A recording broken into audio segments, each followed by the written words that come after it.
skip the villain arc and just win. You are not a villain. You are just weak and unchallenged. In the legendary samurai manga Vagabond, the legendary samurai Musashi arranges a duel against one of the heads of the Yoshioka school. Not only does he win against one of the high-ranking samurai, but against two. The two brothers who inherited the school. If we rewind back 1 year before any of that happened, we see a bloody and beaten Musashi who screams for victory and strength. Yet he looks like an Oni, a demon. No self-control or discipline, neither strength nor victory. Denshchiro, the younger but physically bigger Yoshioka brother, could defeat Musashi with technique and power. As a graceful samurai, he took the lead and protected his clan, even shed tears for his slain brothers. The battle was between the hero and the villain. The samurai stand behind Denshchiro, ushering him to defeat the intruder and cheering him on. Only a fire caused by a friend and the fool divides the two and their finishing blows. Now splitting the two timelines, Musashi goes on a tedious road of self-betterment. He learns about his fighting ability, meets opponents who draw out the worst out of him, which is a fear of death and fear of complete dedication to swordsmanship. Those encounters demand a lot out of him, and his body and mind have to adapt. There is true purity in his pursuit. Physical challenge and exhaustion bring out the best of Musashi. David Goggins talks about the capacity of the mind to expand and achieve more than was initially expected of it. Challenge after challenge, trial after trial. Musashi was no mere theoretician of the way of war and the sword. He was a practitioner of real life and death situations. Additionally, he often slept and survived outside in the mountains, which gave him an edge when it came to his mentality. Of course, such a journey of extreme mental and physical magnitude calls upon the devils of the mind. Musashi is seen in the manga several times to carve demonic faces on pieces of wood.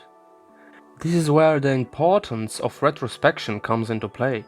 The wandering vagabond delves deep into his psyche and searches for answers and explanations. For one, he understood the idea that he is not really achieving anything in comparison to the big, wide universe. He was climbing a mountain which stood tall near another one, just as tall, if not taller. This did not mean, however, that his personal pursuit was meaningless. For Musashi, it meant the world. It gave him a why to live by. And he did it in the perfect fashion. Search out all the strongest people.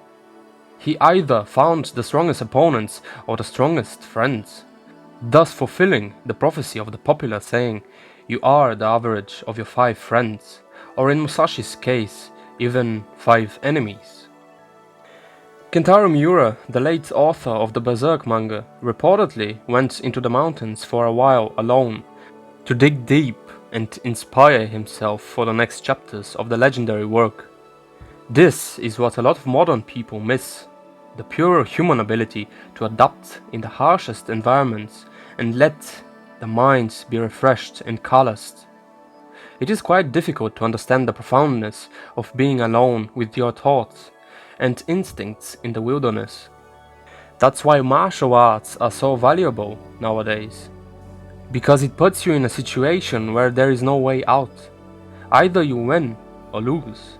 Both include pain and suffering.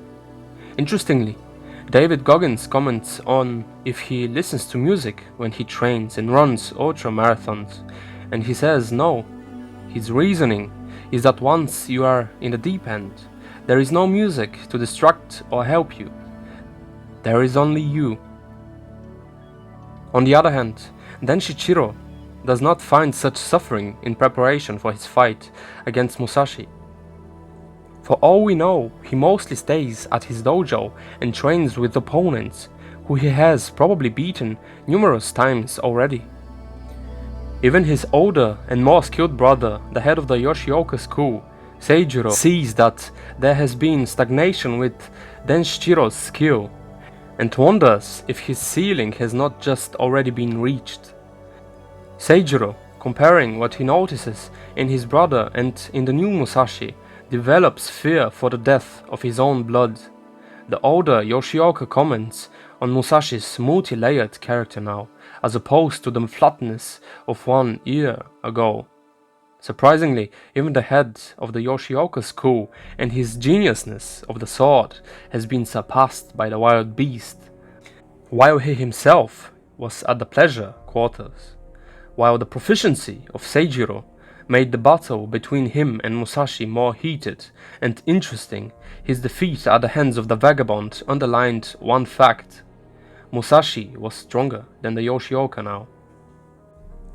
After that, it all really fell into the hands of Denshichiro to finish what he promised Musashi a year back and finally slay him. Denshichiro, as a character, is truly a good person.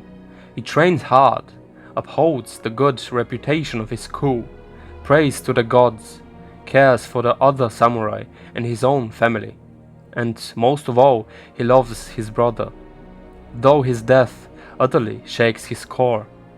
Denshichiro stiffens up even more in order to achieve victory.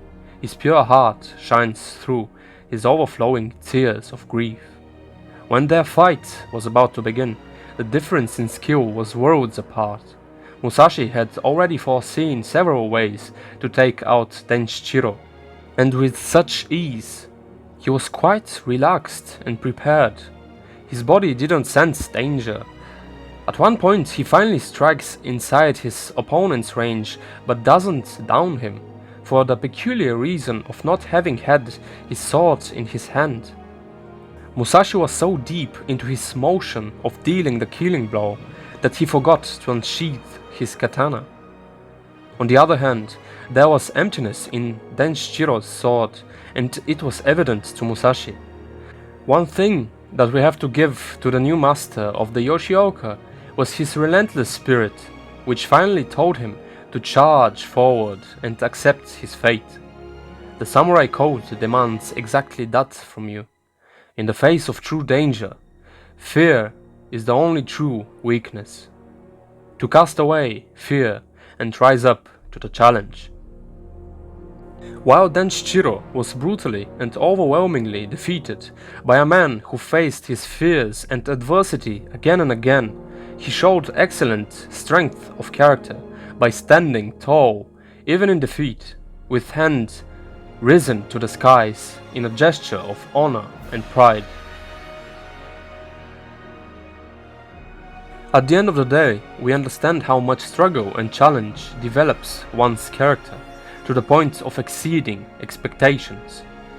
Miyamoto Musashi was quoted with saying, "There is nothing outside of yourself that can ever enable you to get better, stronger, richer, quicker, or smarter.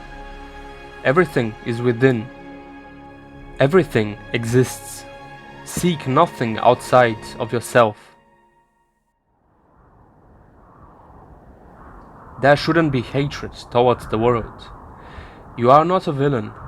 You are just weak and unchallenged.